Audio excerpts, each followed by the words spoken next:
અને ડાંગ જિલ્લામાં પણ ભારે વરસાદ વરસી રહ્યો છે। આ વરસાદથી નદી નાળા છલકાયા। ભારે વરસાદના કારણે નદીઓ બે કાંઠે વહેતી થઈ છે।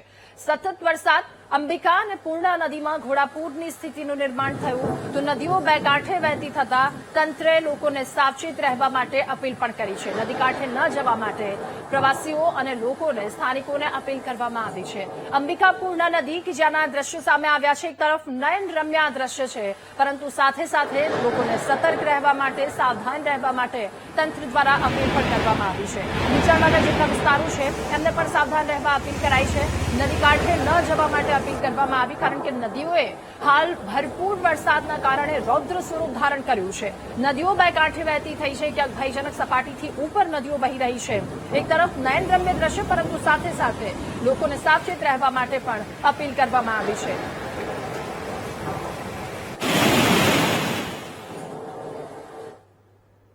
અને હવે વાત ભાવનગરના થોરડી ગામે પાણીમાં 3 લોકો તણાઈ ગયા। થોરડી ગામે ધસમસતા પાણીમાં 3 લોકો તણાયા। પાણીમાં તણાયેલા લોકોની એનડીઆરએફની ટીમે બચાવ્યા। અન્ય એક વ્યક્તિની એનડીઆરએફની ટીમ શોધખોળ કરી રહી છે। બાઇક લઈ અને ઘરે જઈ રહ્યા હતા એ સમયે પાણીના પ્રવાહમાં આ 3 લોકો તણાયા।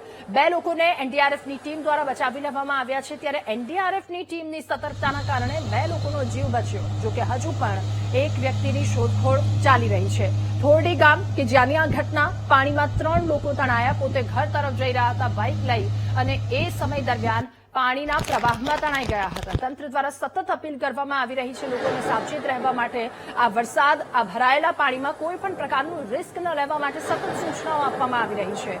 અને એક ઘટના, એક વ્યક્તિની શોધખોળ હાથ ધરવામાં આવી છે ભાવનગરના થોરડી ગામની આ વાત।